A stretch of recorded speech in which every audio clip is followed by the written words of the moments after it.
Hare Krishna. Hare Krishna, dear devotees. Hari Bol. So, today we have joined for our Attainment of Suddha Bhakti Part 2, Session 12. So, today is another Nama about another Nama Aparad. Today we are going to see. This is also very important Nama Aparad. So, first we finished one category which Maharaj told. That under that category which aparats came, two aparats came, Vaishnava aparad and Guru Ravagya, because His Holiness Bhalaswami Maharaj has categorized it like offense against the Vaishnavas. Then he brought offense against Supreme Lord Krishna. That is what is that equating Supreme Lord to Devatas, equating Devatas to Supreme Lord, like this. This is disrespecting the Supreme Lord. That's the second type of Nama Aparad which we finished. This is the second Aparad. In Nama Aparad, this comes second. Then third is third category. What Maharaj is telling is that aparad, disrespect which has been done for Shastras. So today we are going to see that. Okay? We'll start with our prayers. Nama Om Vishnupadaya Krishna Preshnaya Bhutale Srimate Bhakti Vedanta Swamin Iti Namine Namaste Saraswati Deve Gauravani Pracharine Nirvishesha Sunyavadi Pashyata Deshatarine Jai Shri Krishna Chaitanya Prabhu Nityananda Shri Advaita Gadadara Shiva Sadi Gaura Bhakta Vrinda Hare Krishna Krishna Krishna Hare Hare Hare Rama Rama Rama Hare Hare. Hare Krishna, dear devotees. So we have very nice roses here, silk roses, very nice color. So dark pink color. So we can offer these petals are all very soft, sweet, silky, and it can be offered to Krishna very nicely. So these roses today we are going to offer for our Shastra, Attainment of Suddha Bhakti. So today also we are going to see that how one may disrespect the Shastras. So we will go in detail. Maharaj has given this particular aparad. We have to attentively hear this. It's very important aparad. Okay. Because we will not even know we have done this aparad. We'll be doing this aparad, but we will not even know that we have done this Shastra Ninda. So that's why we have to attentively listen. Okay. So here Gaunitai has come. So we are going to offer our humble obeisances to Gaunitai, and then nice two garlands are there for them. So we are going to offer them these two garlands and take blessings from them, so that we understand today's class. So here comes our Radha and Krishna. They are dancing in their peacock dress. So there is very nice one kalash is there. In that kalash, they have kept water, and in that they have put rose petals and jasmine flowers, very auspicious. Colors is auspicious, white color jasmines are auspicious, rose petals are auspicious, water is auspicious, and lotuses are auspicious. So all auspicious items they have kept here. So all these auspicious items will be offering to Radha and Krishna. So they with this water, this colors, very nice water, Tirtha. So this is like golden colors, no? So mentally we can go to Yamuna, Ganga, or Radhakund and bring water in these colors. Think, imagine that this colors is uh, golden colors. And then with the flowers, please pour those Radhakund water, Tirtha for Radharani and Krishna on their lotus feet. And then just open those lotuses and very humbly you can offer that for their lotus feet. Already there are, you can see that they have kept their lotus feet on top of the lotuses.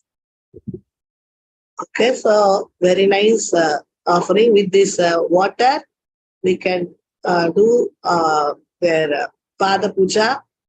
And because Radharani and Krishna, they are showing their that lotus feet. So we can do this Pada Puja and take Sharanamritam and drink it.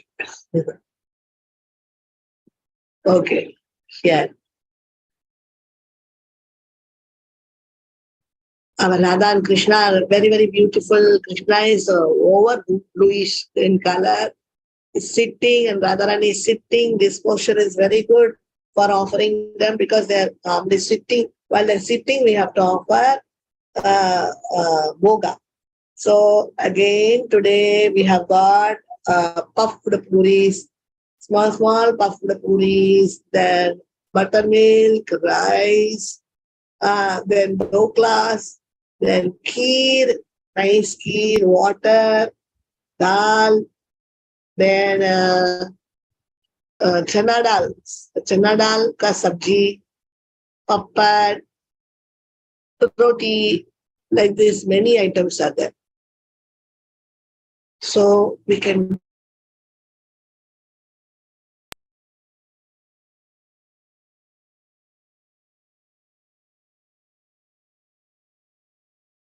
very lovingly. You can see the texture of this doklas and doklas, the tadka what they have made on top is also nice, very nice. So that's why these items are very perfect.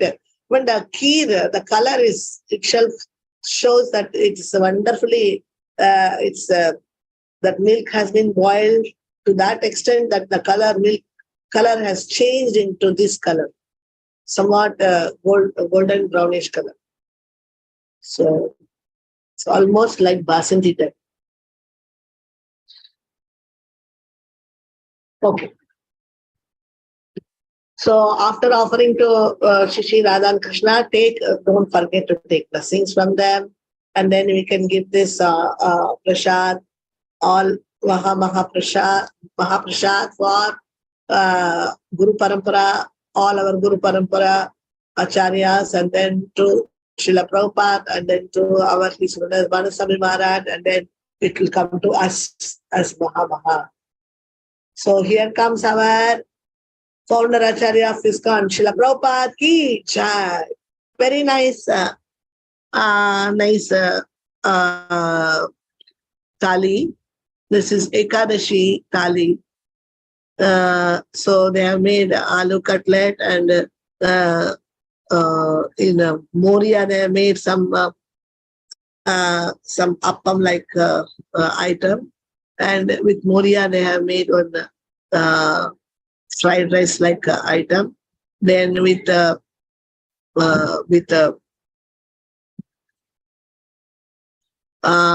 peanuts salad, peanuts and vegetables, they have made salad. Nice cut. Bananas, aloo sabji, then soup, then some juice. So nice Ekadashi items are there here. We can offer this to Srila Prabhupada ki jai. So here for Srila Prabhupada's lotus feet, we have so many varieties of dahlia flowers, varieties of colors. So offer these for Srila Prabhupada's lotus feet. And then our very lovingly offer these flowers and then take blessings from Srila Prabhupada. So our Guru Puja will get finished when we offer to our His Holiness Madhuswami Maharaj. So this also looks like Ekadashi. So cut bananas and kheer and Moria Pongal, buttermilk, and then some beetroot sabji, aloo sabji, and then some pakoras. Okay. So all this is Ekadashi items they have kept here. Water is very important. See, they have kept water also here. Okay. Here. So we humbly pay our obeisances for His Holiness Madhuswami Maharaj's lotus feet. So then we have lots of flowers here, roses, many varieties of roses. Please offer them to our His Holiness Madhuswami Maharaj's lotus feet and then take blessings from him. That we have to understand these classes and follow it properly. Okay, so this is from the old class, that is day for yesterday class. Day for yesterday we finished one aparad, and yesterday we finished one aparad, and today we are going to take another aparad. But as usual, we'll go through overlook. Just an overlook we will go through. This is by Asat Sangha, one loses his qualification. So that may be any devotee, or that may be it can happen to Guru himself. Then what to speak of normal devotees? Asat Sangha means finished. His spiritual life is finished. So Asat Sangha is so dangerous, so dangerous. So Guru himself will fall down. Because if the Guru is taking Asat Sangha, then generally Gurus are, as Maharaj says, they are in Madhyama level. They are in a very nice, safe level. But then how they are falling down? So it's because they are not in prema. This is what answer Maharaj gave. So whoever is not in prema, they will fall down. This is the conclusion. So till prema, we have checkpoints here and now and then we have checkpoints. Okay, so by Asat Sangha, so the devotee loses his qualification first. Then he commits Namaparad. So what are all the Namaparas? The 10 Namaparas, he will commit that 10 Namaparas, whatever way he can get out of this, whatever way he can do these aparadas, he will do that, those aparadas. Like Vaishnava aparad, Guru aparad, and like this Shastra aparad. Actually, all the aparadas are like children to the mother, called the me and mine. 10th aparad. All 9 aparadas are supposed to be the children of the 10th aparad. So 10th aparad is a mother aparad, and all the other items, all the other 9 aparadas are the children of that 10th aparad. So it's dangerous. Everything is interconnected. If we touch one aparad, it will just we'll start doing all the aparadas. It's not that we will stop with that one aparad. It naturally occurs that we are completely, within no time, we'll be completely out of ISKCON.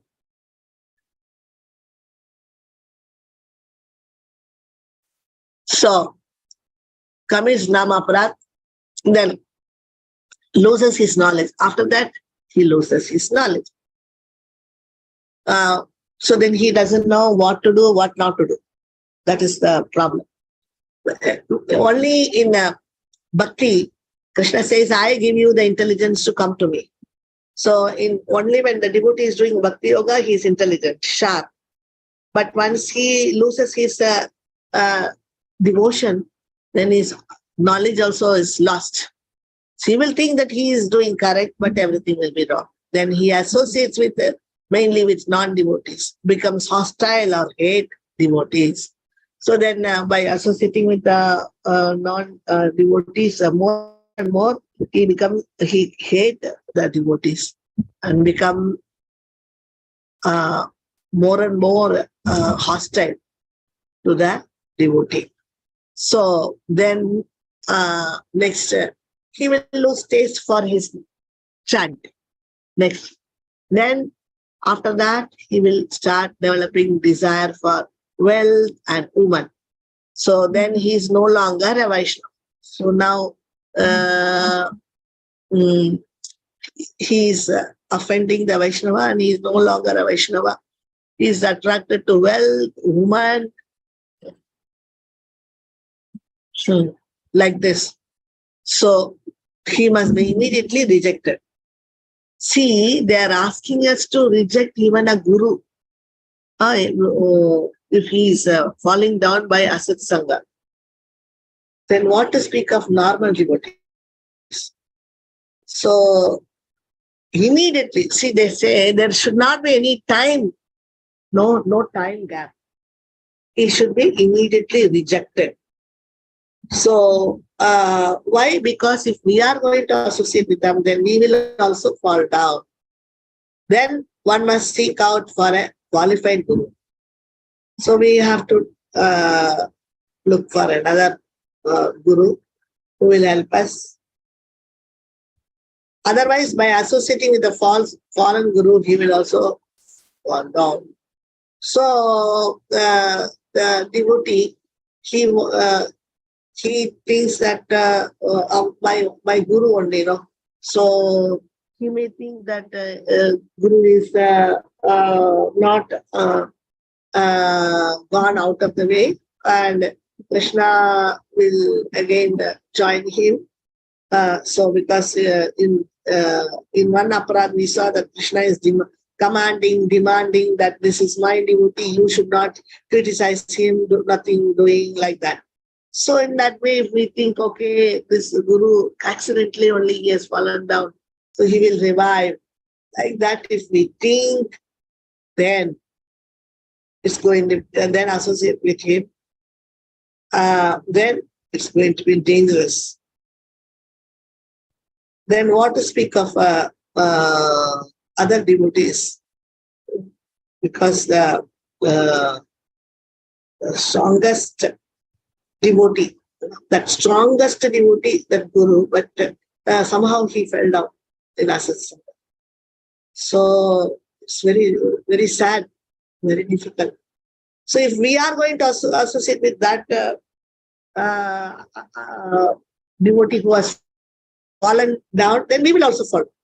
So one should study very carefully. Again, we have to study very carefully and choose our guru. Another guru. Okay? Okay, second type of offense. This is first type of offense now finished. First type of offense is Vaishnava Ninda, Vaishnava, offending Vaishnavas and offending Guru. These two are considered to be in the same category. And the second aparad considered to be the second type of offense, considering the name of Krishna to be like the name of demigod. So disrespecting the Lord. So the disrespect the disrespect Supreme Lord, thinking that the demigods are equivalent to Supreme Lord, or Supreme Lord is equivalent to demigods. All this is offense. It is disrespect to the Lord, unlike the other two disrespect against a devotee. This is the third offense, disrespect to the Lord. So we need Sambandha Jnana. Who is the Supreme Lord? Supreme Lord Krishna is independent as he manifests 64 qualities. Vishnu is manifested. Vishnu manifests 60 qualities. That's the Supreme Lord eternally manifested in the astral world. So Supreme Lord manifests 64 qualities. Shiva is also Ishvara, controller of the controllers. He is not original Ishvara. Original Ishvara is Krishna, Parameshwara. Ishvara is controller. Param Ishvara means controller of the controllers. So though he is Ishvara, he manifests 5 qualities lesser than Vishnu. Manifesting 55 qualities, Vishnu 60 qualities, Krishna 64 qualities, Jiva 50 qualities in a lesser amount. If Jiva full it is in a greater degree, then that means they are devatas. Okay. So in any case, the devatas are still jivas. They are dependent of Supreme Lord and the servants of Vishnu. So demigods and all, they are serving only Vishnu. So that's why we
Hare Krishna. So there was a connectivity problem. Suddenly the internet went and again it came. Anyway, so here there are different misconceptions that people have. So Maharaj is giving different scenarios. In that scenarios, to think like this is very wrong. So this is wrong. Maharaj is telling this is wrong. The picture what he is showing is wrong, not right. Okay. So name plus body plus qualities is equal to Vishnu is wrong. To think that Vishnu is having a normal body like us. He doesn't have body like us. He has a spiritual form. Okay. This is wrong. And then to think Vishnu is equal to Durga. This is also wrong. To think like this. Then what else? There are also different types of improper conduct in this. So if we think Brahman is equal to Shiva, Ganesh, Vishnu, Durga, that is also wrong. Because Vishnu is greater than Brahman. But here we think that Brahman is Vishnu. So impersonalist Brahman is equivalent to Vishnu. That is also wrong. So Brahman cannot be considered as the best kind of devotion or the best worship. Some impersonalists do Brahman worship. To think that Shiva, Ganesh, Vishnu, etc. ultimately are inferior to Brahman. See, to think that they are all inferior to Brahman. Brahman only great and Vishnu is lesser than that. How can we think like this? These are all wrong. Okay, another type of mistake. Shiva and Durga, worshipping Shiva and Durga. I am actually worshipping Vishnu. We can do with that, with the recognition that they are only servants of Vishnu. But here the problem is that they actually don't worship Vishnu at all.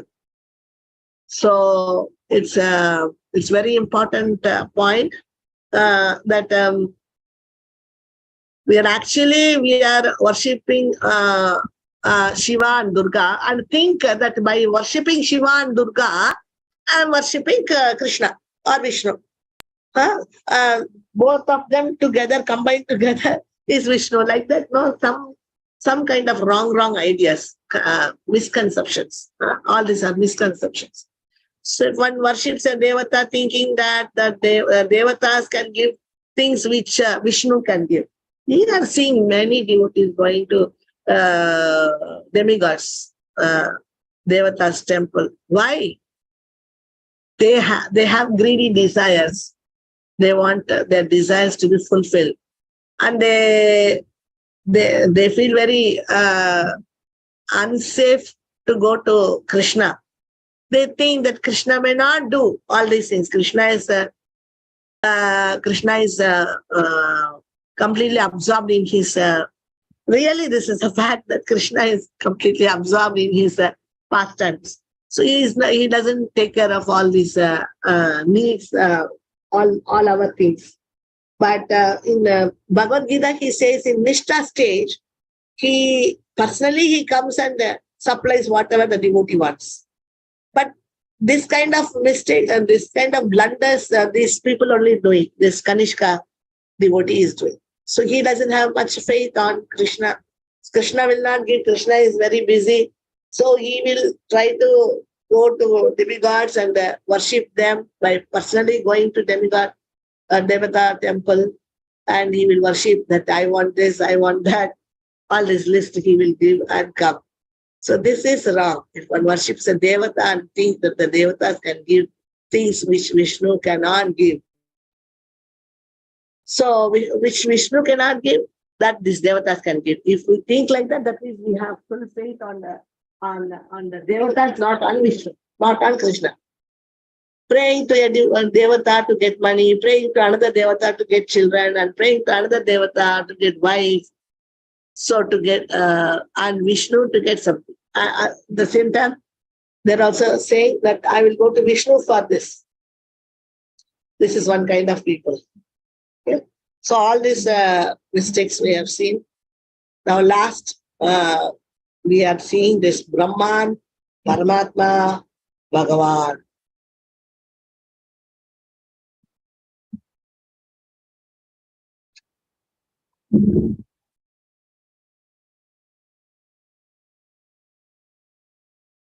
This Brahman, many devotees, they have this conception that Brahman is worshipping Brahman is very wonderful worship. And then many devotees, they have Paramatma worship. They are also called devotees, but Brahman worshippers are called impersonalists. And Paramatma, the Gyanis and Yogis, they worship. But Bhagavan, only devotees worship Krishna as Bhagavan. So many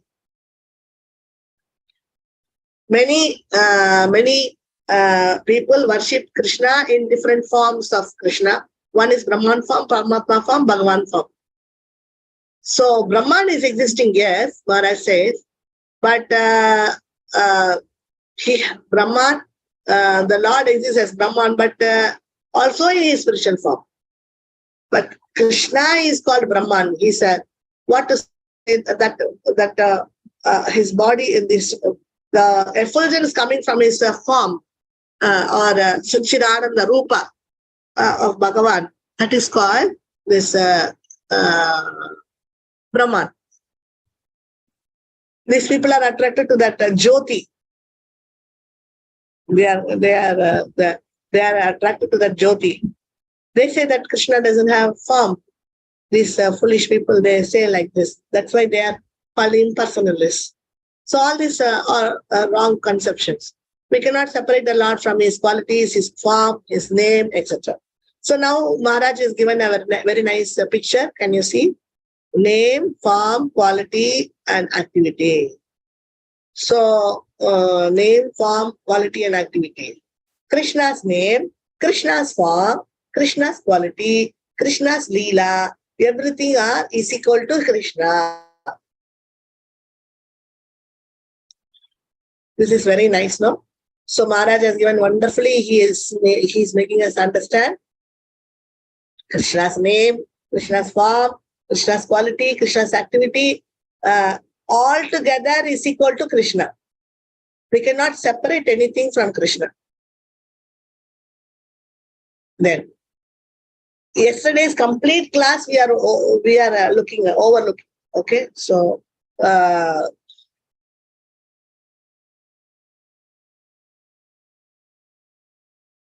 Here Maharaj is giving one nice word. However, by the mysterious mercy of the Supreme Lord, everything is inside the name. So he says mysterious mercy of the Supreme Lord, mysterious. It's really fantastic. No? This word Maharaj is using, mysterious mercy of the Supreme Lord. Everything is inside the name. So Krishna in Goloka Vrindavana, he takes his name as a tablet, not as a tablet, a capsule, opens it, and he puts his form, then his leelas, then his qualities, everything inside that capsule, packing it, and immediately through that name, Krishna now just like sitting in a rocket and coming here. So he is penetrating inside this material universe, because Krishna cannot land up in this material world wherever there is everywhere, all the places is in three gunas. How can Krishna land up in three gunas? Just what to say, one flight or a rocket, they have a special place to land. Particularly the Concorde, the plane Concorde, it has a separate, it should have a separate landing place. Not in, that landing place should be very nice. So it cannot go to all the countries. So it needs a very special landing place.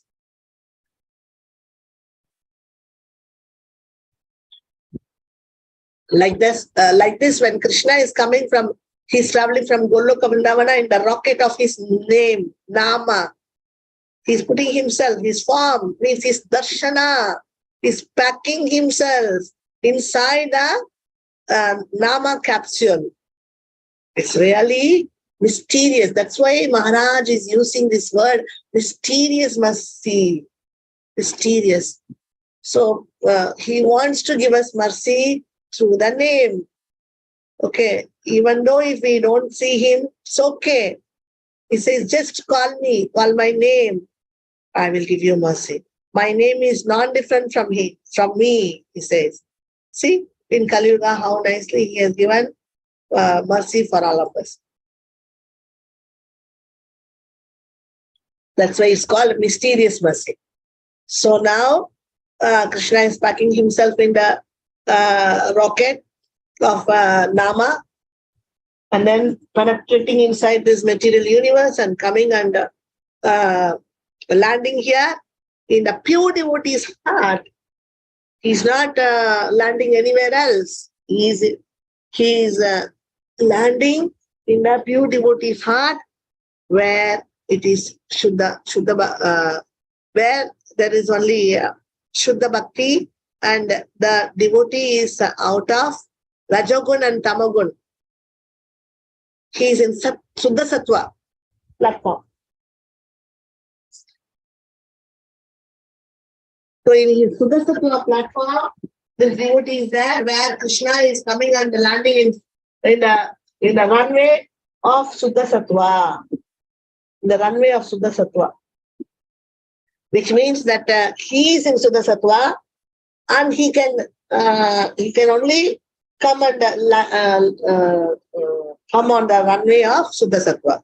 So that Suddha Sattva is only in the devotee's heart. So that's why he's coming, that Suddha Nama is only with the pure devotee. So he has Suddha Nama, he has Suddha Bhakti. So from him, from his Sri Mukha, only Krishna, his Suddha Nama, his Suddha Bhakti, everything is taking shelter of that devotee's heart.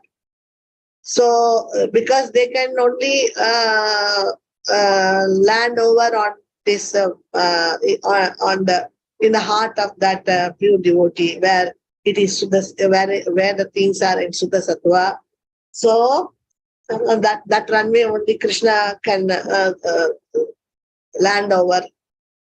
After that, Krishna, through his Sri Mukha, comes out as a Suddha Suddha Bhakti. So, and he goes to another person who has developed his consciousness. And then he goes inside another person through his ears and then qualifies that person, like removing all his obstacles and everything, and cleaning him, purifying him. Then he makes him to come to the level of Suddha Sattva. So Krishna himself is taking the cleaning side by the mercy of the devotee. So devotee, mercifully, he gives Krishna to his Sri Mukha. So name, form, qualities, now you understand, name, form, qualities, activities, all are same Krishna. So what's the proper conduct? Proper conduct is to worship Supreme Lord, and all the devatas are dependent on the Supreme Lord. We should understand this much. So just like we water the root of the tree, then leaves, branches, flowers are satisfied, like that. If we water Krishna, Vishnu, then all the devatas must become satisfied, because they are all dependent on him. Ultimately, if we satisfy the Supreme Lord, all the devatas are satisfied. But we are going to the devatas because of our greedy desires. We want this, we want that. So that is why we are going to the devatas. So ultimately we satisfy. But if we satisfy Krishna, actually all the devatas are satisfied and we get everything from the devatas. So if we are going to separately worship devatas, that you give this, you give that, then this is what is a disrespect. This is the second namapra. Going to the demigods, second namapra. Then, so we may worship or we may perform activities according to Varna and Ashrama, etc. So we can do Varna according to Varna and Ashrama, we can do activities to support the body and family, but we have to worship Vishnu or Krishna, not the devatas. So even to support our body, even to support our family, oh, how can I go to Krishna? Krishna is totally busy in his pastimes. How can I go to them? So I have to go to the devatas. Like that, if somebody is saying, that is also aparad. So for nothing, we should go to the devatas. This is a condition for the devotees Krishna is giving. If they cross over this, if we cross over this level of thinking that Krishna is Supreme Lord and I am Jiva, Krishna will take care of me, Krishna is my maintainer, Krishna is my protector. If we don't think like this, then we are not surrendered to Krishna, and we are maintaining our Kanishka level. It's very dangerous. Maharaj says this is for a long time we should not remain in this level. Then we'll commit more and more and more aparad and we'll fall down. That's it.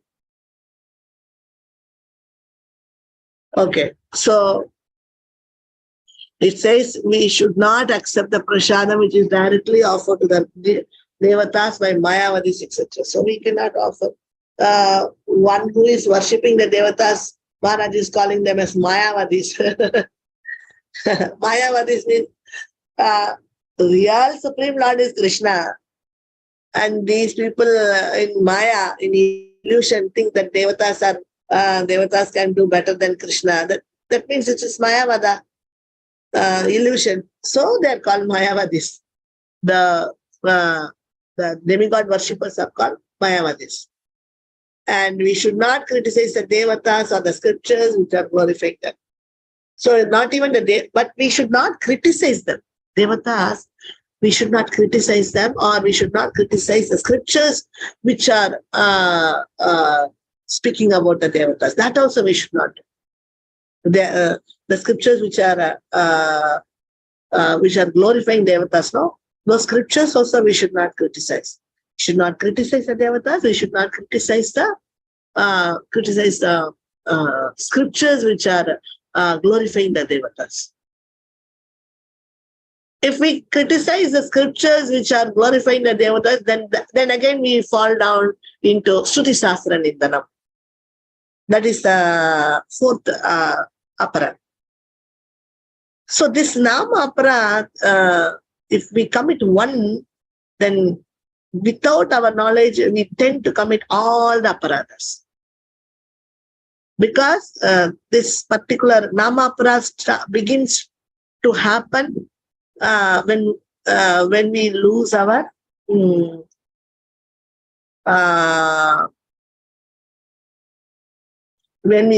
knowledge about bhakti.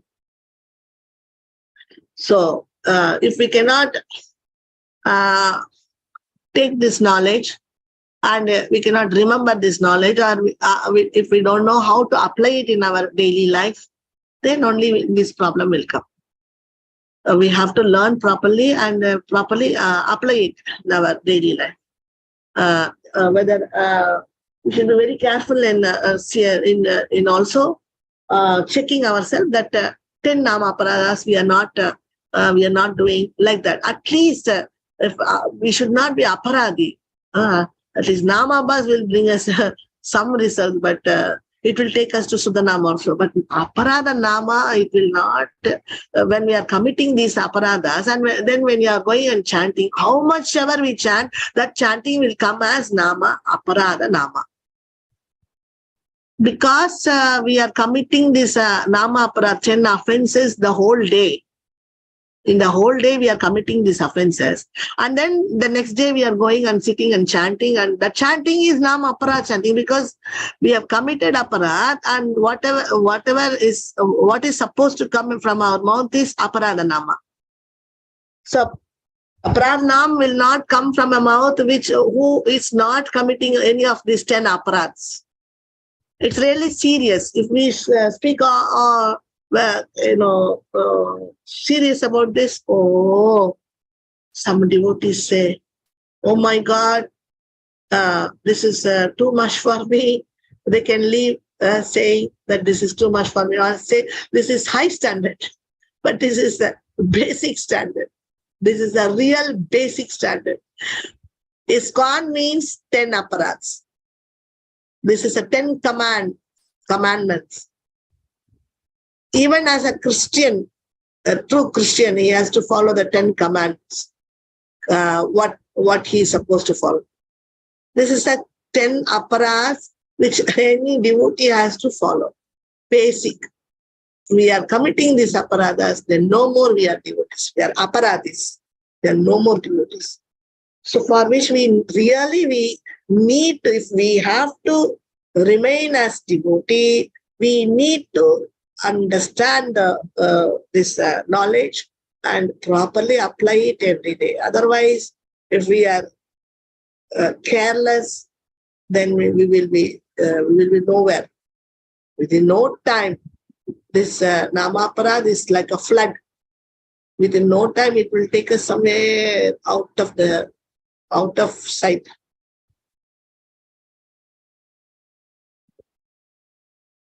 So that is why we are taking so long.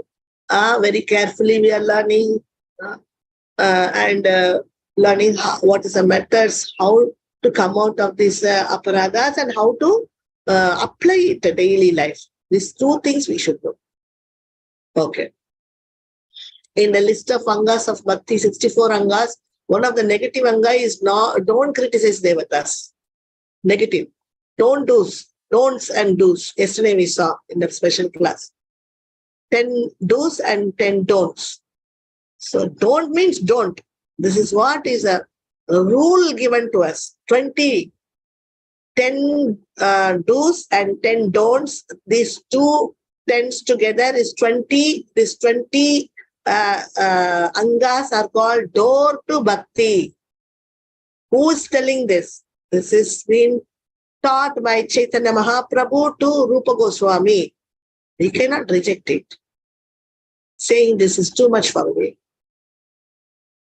This is not a joke. This chat. Becoming a devotee is not a joke. We, as a, just like a family, we become a, if somebody has to be there in our family, we expect them to be in that, in our family standard, isn't it? Being in our family, if somebody goes and does something wrong and get caught in the police and, he's going and murdering somebody and police is coming and, harassing the family members, they will say, he has gone long back from us. We don't know anything about him. He's never listened to me, listened to us. So like this, this is very serious. So in our family itself, we expect some standard. We expect our family members itself with some standard. So like this, devotee means he's expected not to do these 10 aparadas. Then only he is devotee. If he is doing these 10 aparadas, and then he cannot call himself as devotee, because then he is called aparadi. It's not called devotee. So we should be very careful.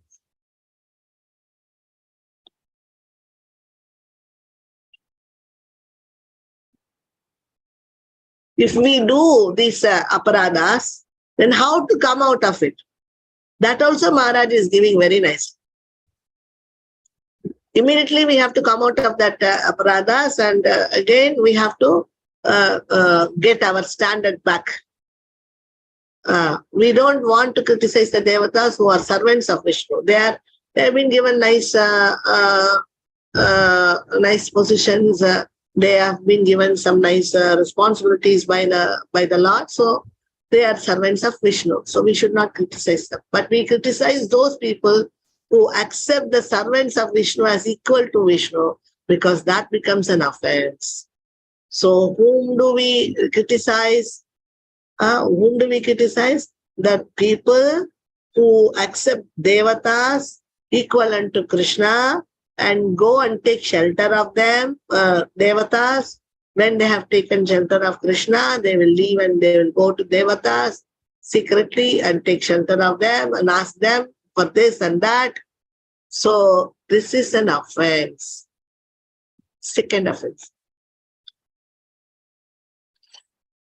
Then we will not even know that just simply our family members would have taken us to Devata worship for some demigod temple. We will not even know that if we are not properly conducting ourselves in the demigod temple, then we will be committing this second offense. So in what way we have to conduct ourselves in the demigod temple? I am a Krishna devotee. I am entering into the demigod temple. So I have not come to this demigod asking for anything. I don't expect anything from here, but because of the situation and circumstances, today I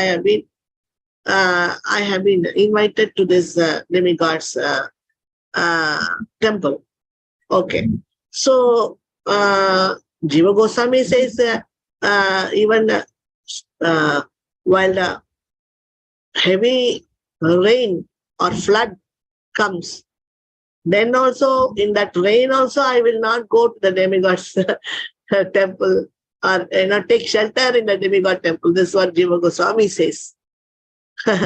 He says it is like taking shelter of snakes and tiger and going into the cage of tiger, like this and all. Jiva Goswami and all the acharyas, they are commenting. Anyway, we are going. Okay. So what are we supposed to do? Go and not from the, generally for Krishna, from right side we give our obeisances. So for them, this is like our Chennai temple. We go to Krishna, and how we are falling down on our left hand in the our left side first, no? So left hand is coming, but to Krishna right side. To Krishna it's right side. So we fall down in that way, and to Guru straight, to living Guru, and to the acharyas who has left their bodies, for them also right side, for their right side, for the demigods on the left side. By doing our pranams, in giving our pranams by left side, we are making them understand, the demigods, that I am not treating you as Supreme Lord, because I know that you are the servant of Supreme Lord. So I accept you as it is.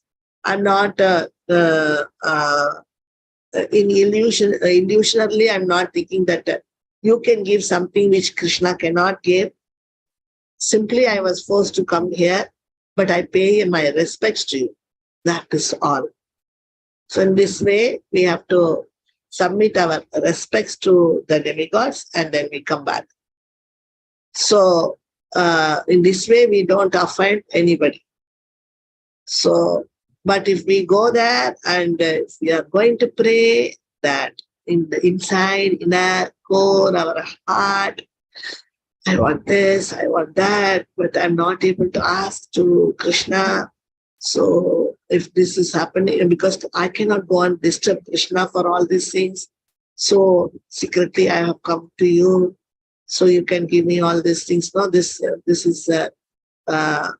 be very nice for my Krishna service.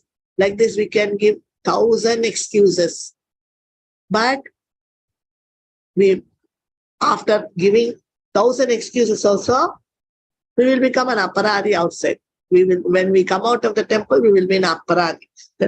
We are no more as a devotee, because we are secretly taking shelter of the demigods, thinking that they can give something which Krishna cannot give. So in this way, we have lost our position as surrendered position for Krishna. A devotee who is surrendered to Krishna, what are the 6 qualities? Accepting which is favorable, accepting with what is not favorable, accepting what is favorable and rejecting what is not favorable. And then next is accepting Krishna as our protector, accepting Krishna as our maintainer. What is the difference between protector and maintainer? Maintainer means, Krishna, you will give me whatever is basic necessaries for that. Also, you will maintain me. I want you to maintain me, because there is a relationship between you and me. I want you to maintain. I don't want anybody else to maintain me. You have to give my food. You have to give my clothes. You have to give my shelter. Whatever you give, I will accept. But it should be you. There should be nobody. There should be nobody other than you as my maintainer. Protector. What is called protection? Protection is something defending ourselves or protecting ourselves with money or other things. This is maintenance is these 3 necessities. But protection is in any bad situation, I am, please help me, please protect me, Krishna. This is different. So in this way, when we are submitting ourselves to devatas, you can maintain me, you can protect me. Finish. There only there is why he becomes aparadi? Because he is disrespecting Krishna's position. So no more he is called as devotee. Okay. So why? Well, what are we doing? What's the remedy for this offense that we get because of this misunderstanding? We should get knowledge. So we have to take knowledge about all this aparat, and then understand who is Vishnu and what is the position of Supreme Lord. in relation to Devatas and Jivas. We have to understand the position of Supreme Lord. We have to understand the position of Devatas. We have to understand the position of Jivas. And in relation to Supreme Lord also, we have to understand who are the Devatas and Jivas. And then constantly chant the holy name. So ultimately, only by getting this knowledge only we can come out of this aparadhas. So that means again, that knowledge, again we have to attend these classes. Otherwise there is no, who is going to save us from all these aparadhas? Only this knowledge, what Maharaj is giving. And then we have to chant. We have to understand how badly we have disrespected Krishna. So this is our third offense, third type of offense, Shastra Ninda. This is our new subject today. Continuation. This Maharaj has taken the next day, continuation of Namapara seminar, 2011. So Ninda means criticism, which means with words we can offend scriptures. So with words also we can offend such scriptures. To know what is Shastra Ninda, first we should know what is scripture or Shastra. Then we will know what we cannot offend. See, Maharaj is Shastra Ninda, for which Maharaj is teaching us what is Shastra first, and then he will teach what is Ninda. So, definition of Shastra.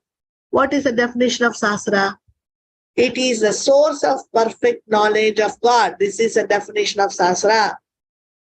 From which source we know about the Lord, that is called Shastra. That source is called Shastra. Source. Source means from where that beginning knowledge of Krishna comes. That source itself is called Shastra. Perfect person is God, and scripture must be non-different from him. So Krishna is perfect, and scriptures must be non-different from him. And Krishna and his Shastra, no difference. Guru, Sadhu, Shastra. So Krishna and Shastra cannot be differentiated. Both are same. How? We study from the scriptures that Vedas are the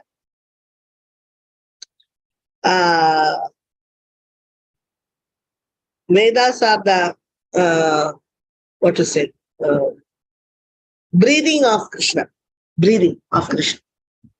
And now we are getting from the astronauts, and they are giving now astrologers. They are giving now this in the cosmic universe, the cosmic place, where that ether is there. There they have all this. These days they have all this. What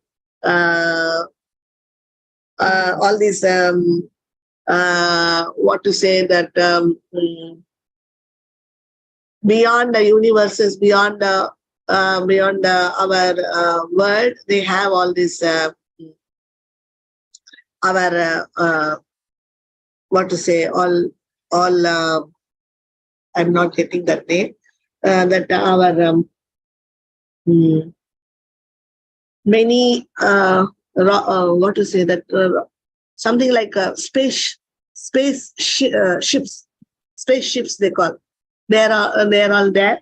They have left many things, and those are sending us all the information about the cosmic ether, that place. So now they are getting some sound vibration from there now, and NASA has recorded one sound vibration which is coming from the ether, which they have recorded.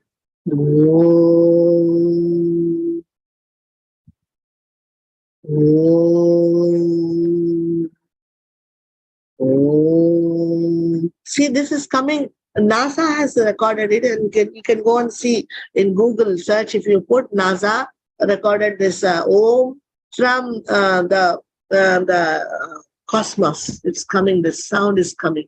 That means this Om is the complete Veda, and this is supposed to be the breathing of Vishnu, Garbhodakashaya Vishnu, Garbhodakashaya Vishnu. So the Garbhodakashaya Vishnu is a master Paramatma for our universe. Then Khanodakashaya Vishnu is a Paramatma for all the universes under Sarachara. So this for one universe, Garbhodakashaya Vishnu. So Vishnu's breathing is, we saw from here, Vishnu's breathing is this Vedas. Vishnu's breathing is Vedas. Yes. Yeah. This spaceships are called satellites. Yeah. These satellites, this is what I could not get this name. So the satellites, they are sending this sound. So that means we are able to connect ourselves to that satellite's result and our Shastra. In Shastras, it is said that Vishnu's breathing is Om. Vishnu's breathing is Vedas. The Shastras are Vedas. Vedas are Om. And they say Vedas are the breathing. Shastras are the breathing. Or Om is a breathing of Vishnu.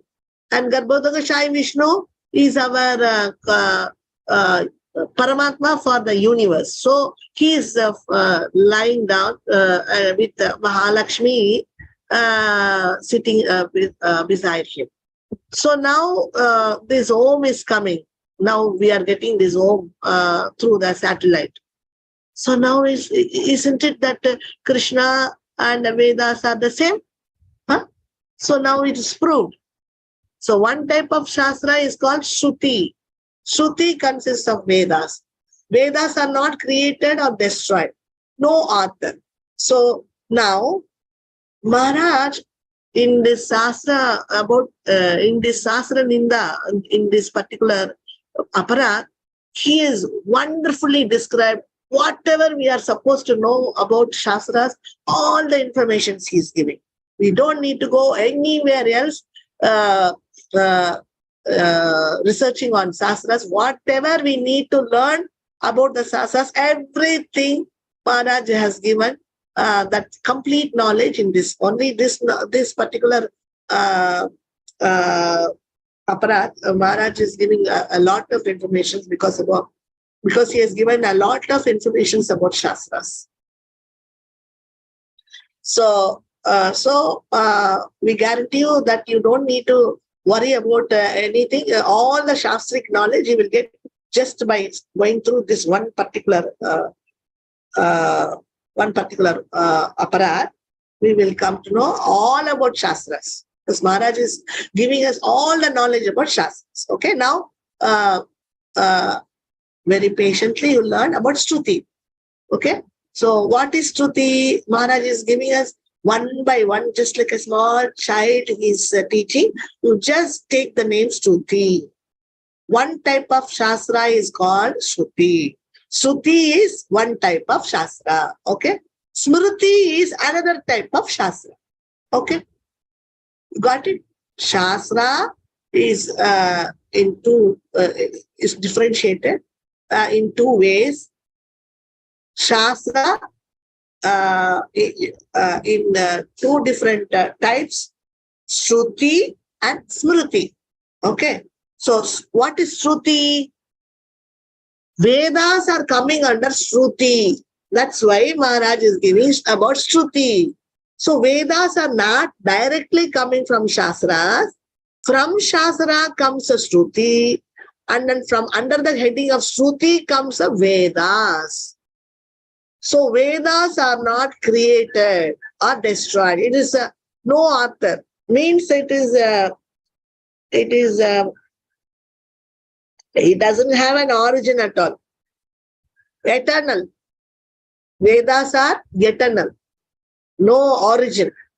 Just like a Jiva is eternal, Krishna is eternal, Vedas also eternal. Okay? So in that Shruti, under the Shruti category, Vedas are coming. Okay, this much you understand? It's very easy. I will teach you step by step because it is very important. And we will go slowly. You learn it. Shastra, we have Shruti and we have Smriti. In Shruti, these Vedas are coming. In Vedas are not created. It cannot be created. It cannot be destroyed. No author. Where from it is coming, nobody knows. It is all eternal. Lord himself doesn't make them. Lord himself doesn't make them. See? Then, no author. Lord himself doesn't make them. This is something, something mysterious.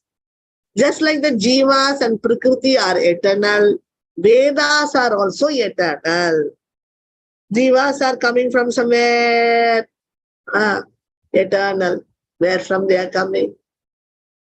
No, nobody knows. Like that Prakriti is also eternal, isn't it? So Vedas are also eternal. Krishna is also eternal. So they may appear or disappear due to universes appear or disappear, but they are eternal. Vedas are eternal, but they are coming, they are appearing and disappearing because universes are coming and disappearing. When universes come, these Vedas will come. When universes disappear, the Vedas will also disappear. And then when the universe again comes, again the Vedas will come. So as Matsya Avatar, Krishna comes as Matsya Avatar, and one time he is carrying all the Shastras, saving the Shastras, and the Munis, Rishis, when the destruction happened, the Pralaya comes. So like that. So they're all eternal. Vedas are eternal, Jivas are eternal, Prakriti is eternal, Krishna is eternal. Supreme Lord is eternal. Whenever they appeared exactly in the same form, unchanged. Surprising is that when the Vedas are coming, no, they appear and again they disappear, no, when that universe disappear. But then again, when they're coming in the same form. They're not changing at all. This is surprising, isn't it? This is surprising. Unchanged. Even the form is not changed. Okay? So now you see, this is very nice. Maharaj now is putting his PPTs. See up. Vedas, Shastras. And then is equal to, Maharaj has put is equal to Vishnu. Okay? So Vishnu's Veda, Shastras is equal to Vishnu. Vedas is equal to Vishnu. So from Shastras we have Shruti. From Shruti we have Vedas. And the Vedas are eternal. They are not telling Shastras, they are telling Vedas are eternal. So under Shastra heading, there comes one Shruti, and from Shruti comes Vedas, and these Vedas are eternal. So this Shruti itself is eternal. Whatever comes in Shruti, under the category of Shruti, it's all eternal. So now we are seeing that NASA is giving a report that we are getting this sound vibration in the cosmos or in the space.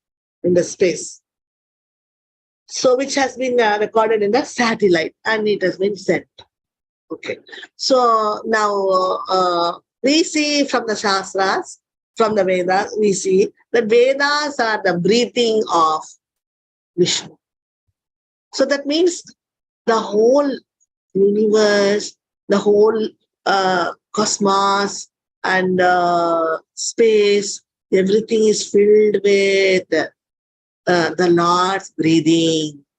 And that breathing is Vedas. So Vedas are, in short form, it's Om. So nice. So can we separate breathing from Krishna? Separate breathing from Vishnu? No. So breathing, Vishnu's breathing and Vishnu both are same. So that's why we breathing is Vedas. So we accept Vedas. We accept Vedas as equivalent to Vishnu. Okay, is it clear? Huh? Very big lesson. Just like that we have learned because of Maharaj. He has given such a wonderful explanation. Shruti. So now we have, from Shastra, we have Shruti, eternal. From Shruti, we have Vedas. So Vedas has 4 divisions. Everybody knows only this much.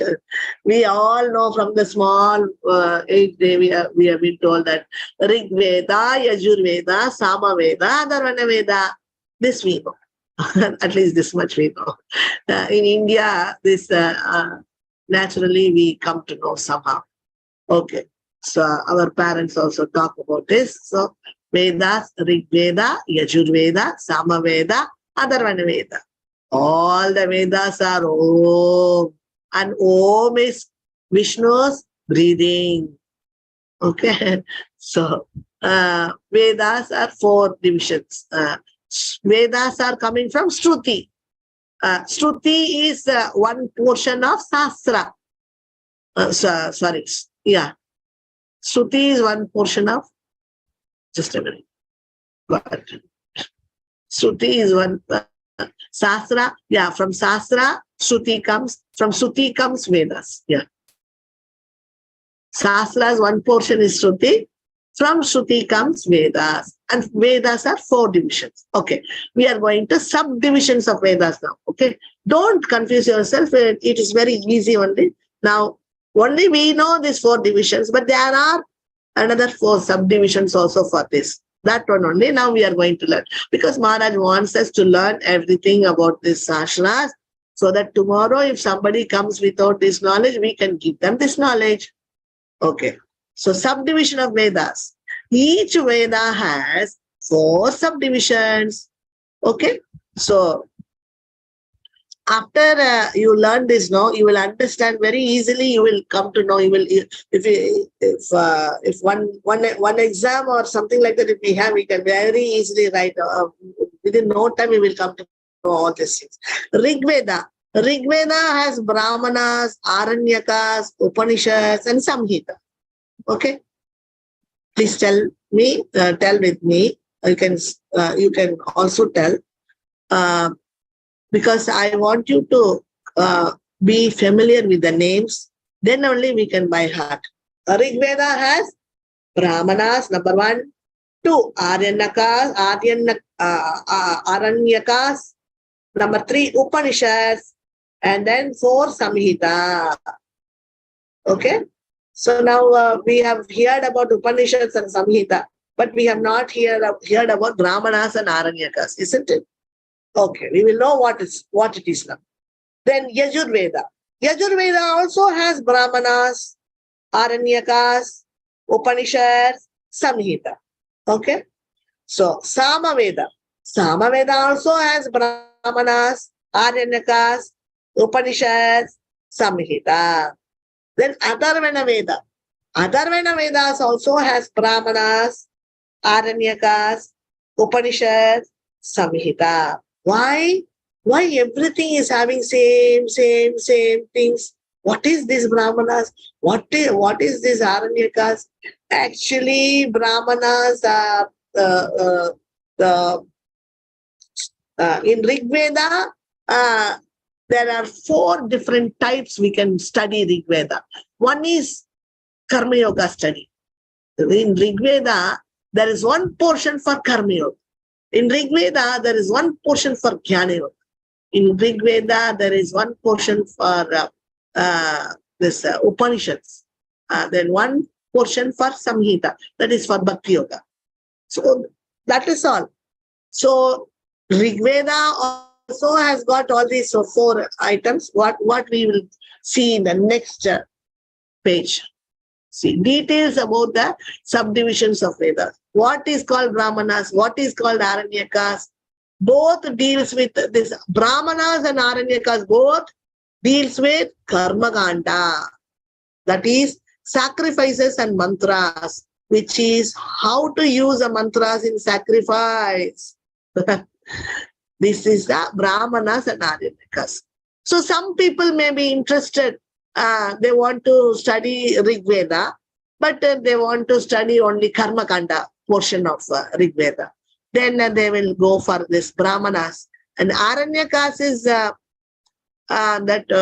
sacrifice and mantras and all that. So some people want to do yajnas and all those things. So then they will learn this Aranyakas, Brahmanas and Aranyakas. Both deals with Karma Kanda. Okay. Next, Upanishads. This deals with Brahman from Jnana Kanda. See, this sacrifice and mantras, this is also one kind of Jnana Kanda, but this is Yajna. But here, Jnana Kanda is specially for Brahman. This Jnana Kanda, which in Aranyakas, that is the Jnana Kanda, which is concentrating in Yajna worships. Yajna worship. Okay, but Upanishads is a Brahman worship. It's completely Jnana Kanda, completely Brahman worship. These people say that no form for the Lord.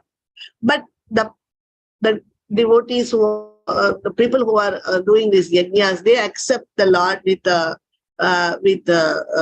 accept the Lord comes in fire form. They accept the Lord in fire form. These Upanishads, when they are talking about Brahman, the people who are wanting to study this particular portion, Upanishads portion, they want to deal with the Brahman. There is no form at all for the Lord. Like this, they want to study like this. So these Upanishads are all called Uttara Mimamsa, which is called Uttara Mimamsa. Uttara Maharaj, all the time he is Uttara Mimamsa. Every now and then he is Uttara Mimamsa. And we will be just thinking, what is that Maharaj told Uttara Mimamsa? So now you will understand.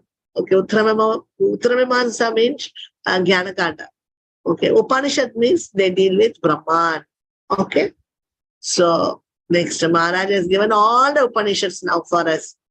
Okay, Samhita. Samhita portion in Vedas are the actual Vedas.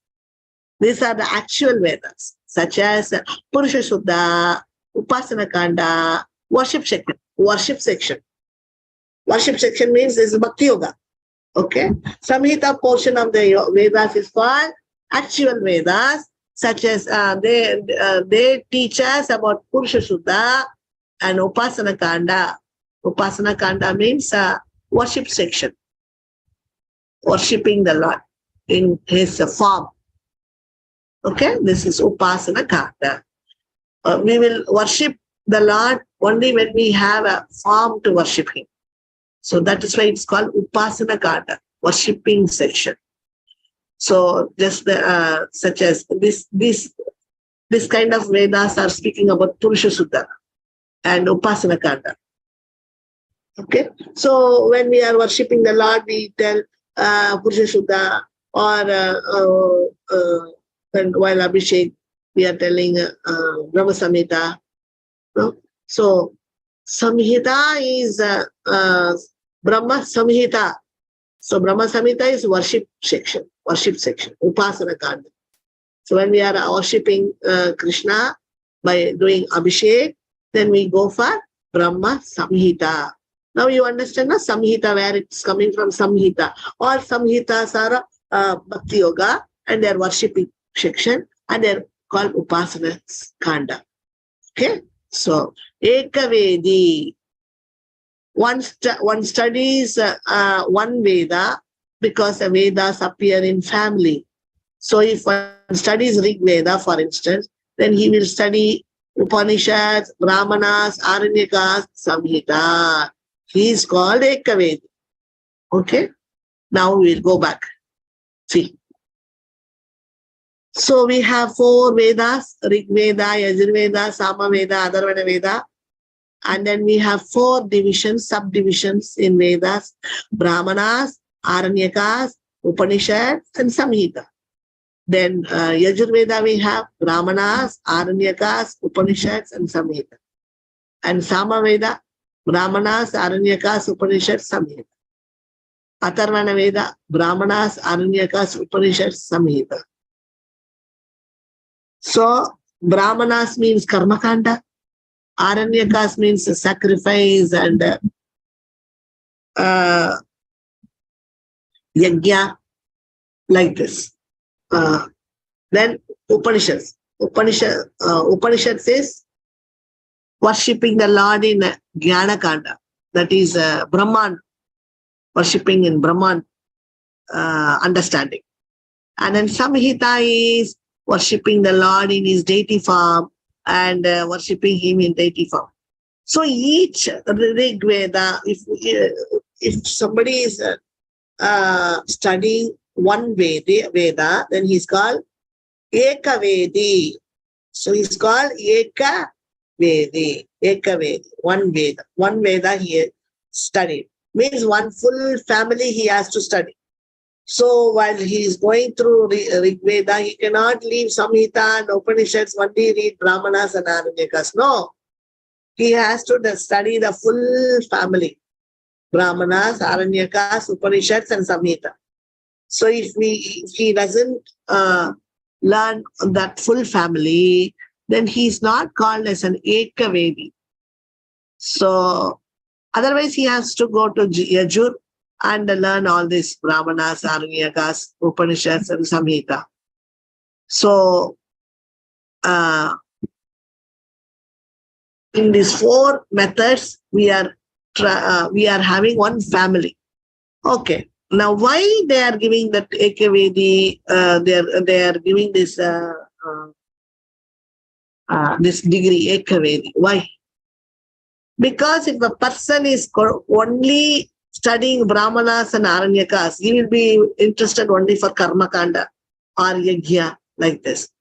But he's supposed to, Ekavedi means he's supposed to read in Rig Veda, Brahmanas, Aranyakas, Upanishads, and Samhita. Got the point? So that is why that then one full family, if he is going to study, then what will happen? This Ekavedi, he will understand that more than Karma Kanda, that worshipping the Lord as the fire is better. And then he will understand, oh, worshipping Krishna as the Brahman is better. Then he will come to know, oh, more than worshipping him as a Brahman form, I should worship him as his Purusha form, his Sachidananda Vigraha form. So that is what is called Purusha. And then how he will do it? He will do it with Purusha Suddha. So Upasana Kanda, worship section. So Samhita is to very important, Samhita portion.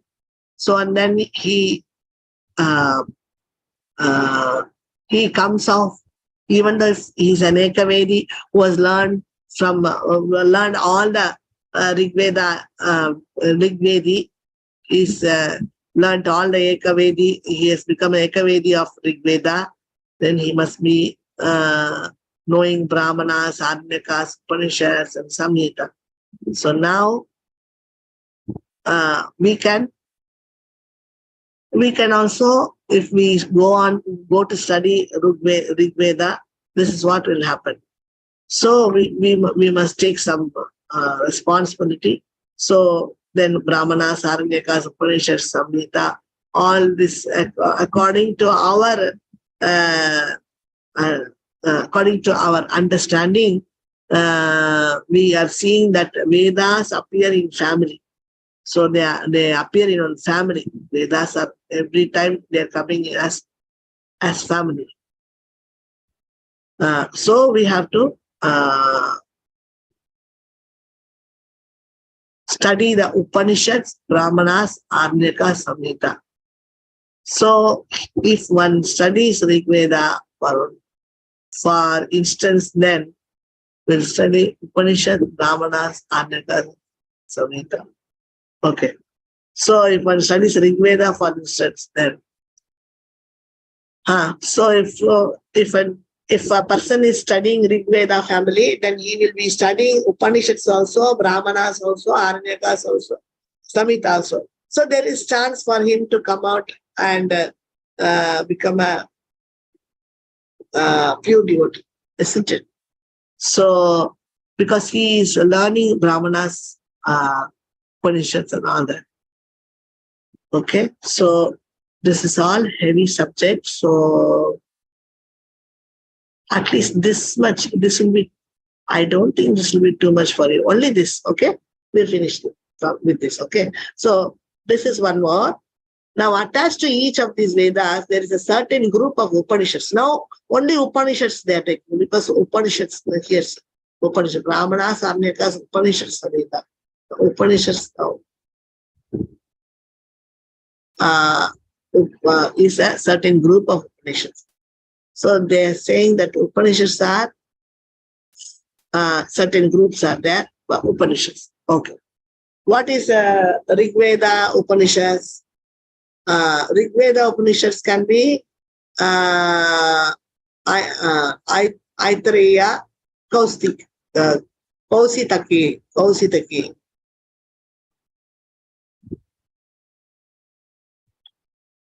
Then Yajurveda Upanishads is Taittiriya, Katha Upanishad, Svetasvara Upanishad, which comes from Puranas.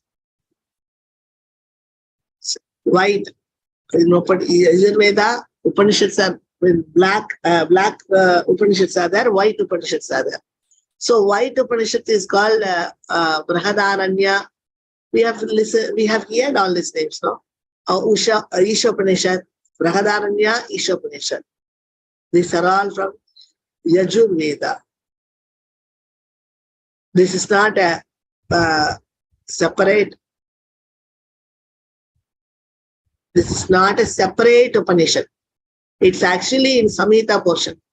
So this Ishopanishad is not a separate Upanishad. They say that this even though this comes under Yajurveda Upanishads, actually this is not Upanishad portion. This is Samhita portion. That is worshipping the Lord. That portion. It's actually in Samhita portion. So that is why we have to learn all these things from the topmost devotee who understands this knowledge very nice. Okay. Now, Samaveda Upanishads. Then Atharvana Veda Upanishads. Samaveda Upanishads. Chandogya, Keno. So these are the two Samaveda Upanishads. Before only this Yajurveda Upanishads is arranging for Rig Veda, Yajurveda and all. Then what's happening? Yajurveda is Yajurveda Upanishads are divided into two as black and white. Rig Veda Upanishads are Aitareya and Kausik. But Samaveda Upanishads are Chandogya Upanishad, Kena Upanishad. All these Upanishads Maharaj has given. Brahadaranya Upanishad, Isha Upanishad. But Isha Upanishad is not Upanishad actually. It is in Samhita portion. That is completely, this Upanishad has been written by Acharyas for the benefit of our devotees. So this Brahadaranya Upanishad, Isha Upanishad, Chandogya Upanishad, Kena Upanishad, These are all fantastic Upanishads which Maharaj gives personally with PPT. This is going to save the whole world. Atharvana Upanishad, Mundaka Upanishad, Mandukya Upanishad, Krishna Gopal Upanishad, Vaishnava Upanishad. So, in Atharvana Upanishad also we have three people, Mundaka Upanishad, Mandukya Upanishad, Krishna Upanishad, Upatapani Upanishad. Upatapani Upanishad. Okay? So that's all. No need of more. Okay. So it's just to know the Upanishads names. That's Taittiriya Upanishad, Katha Upanishad. One who goes through the Upanishad list of Maharaj will understand. All this Maharaj has given. All Upanishads. All Aitreya, Kausitaki, everything Maharaj has given. All Prashna, Mandukya, Mundaka, Chandokya, Keno, like this. Okay, so now we have these Upanishads names and all. We don't need to by heart, but we have already heard about Isha Upanishad, no? Like this many. So in this Isha Upanishad, they are saying it will not come under Upanishad level; it will go under Samhita level. That's what they are saying. So we have to, this Isha Upanishad, Isha Upanishad is Samhita. It should go to Samhita portion. That's all. Okay. Certain group of Upanishads. Yes, certain group of Upanishads also. Okay.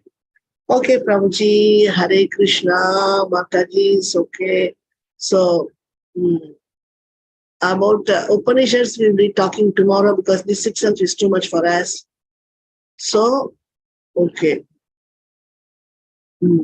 Maharaj has taught all of us very nicely, wonderfully about Shruti. So, about Sastras.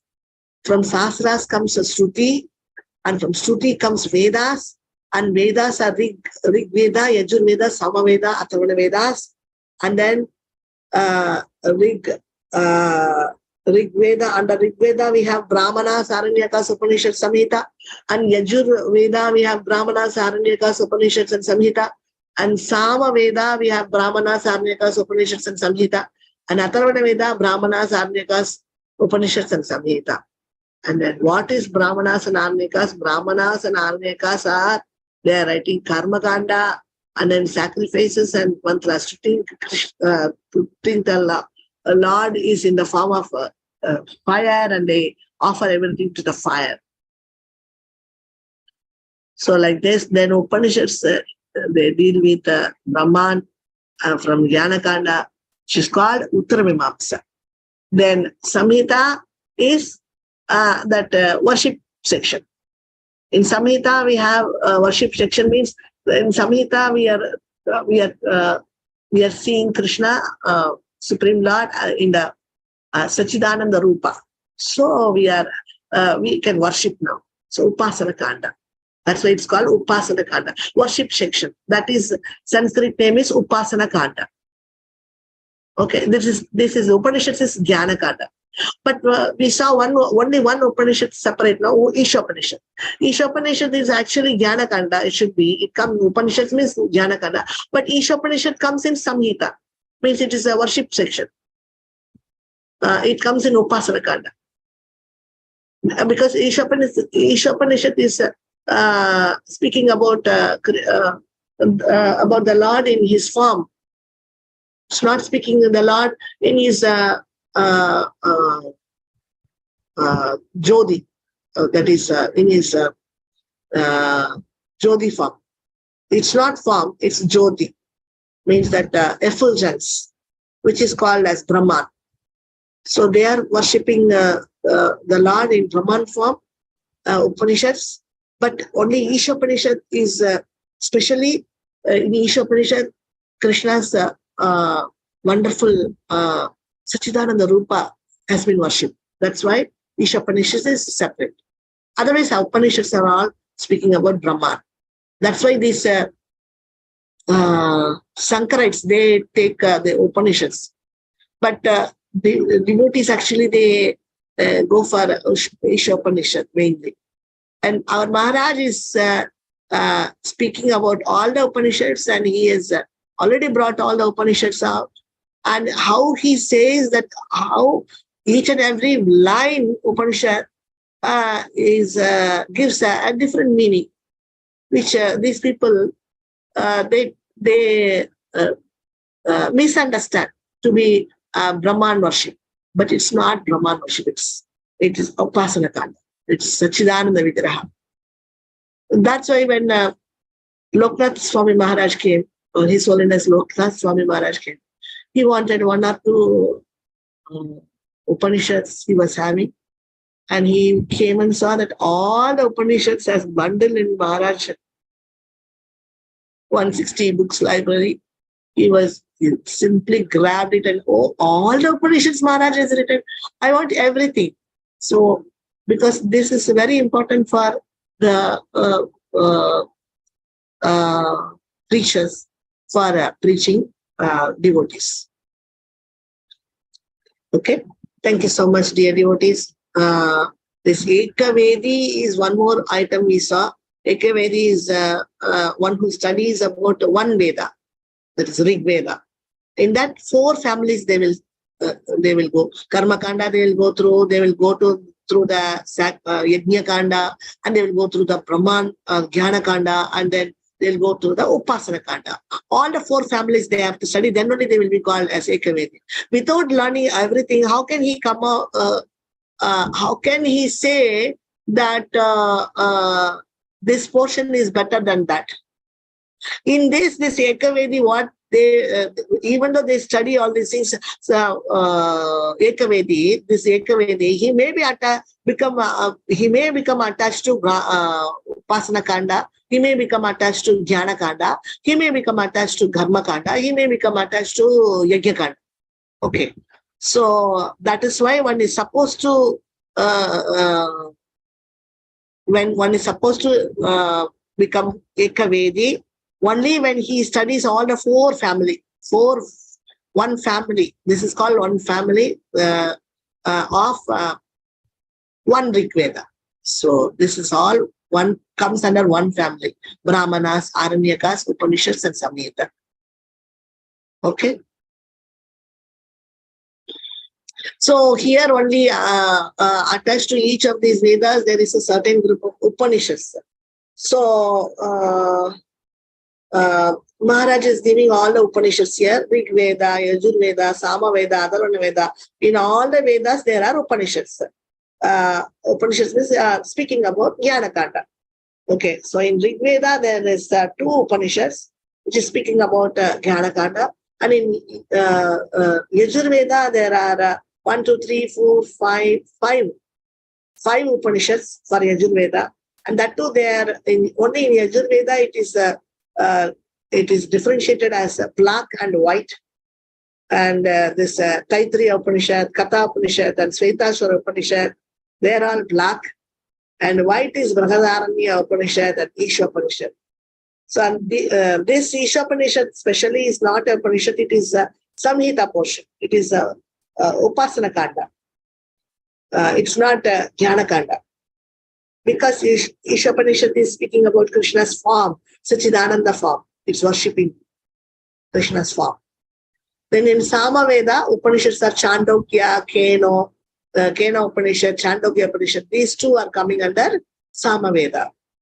And Atharvana Veda, in Atharvana Upanishads, Mundakya Upanishad, Mandukya Upanishad, Prashna Upanishad, Gopal Tapani Upanishad. This Gopal Tapani Upanishad is Vaishnava Upanishad. This is also one Upanishad which is Vaishnava. Vaishnavas generally speak about this Upanishad, Gopal Tapani Upanishad. Okay? Okay, that's all. Tomorrow we'll go for all these things about Upanishads. Okay, Hare Krishna, dear devotees. Today it's a little heavy one day, but if you go through 1 more time or 2 more times, we go through, then it will be easy for us. Okay? Hare Krishna. Thank you so much, dear devotees, to be patient with this strong classes. Hare Krishna. Vancha kalpadarupesha kripa sindhubhya cha patitanam pavanebhyo vaishnavebhyo namo namah. Hare Krishna. Hare Bol, dear devotees. Yeah, we will have question answer session.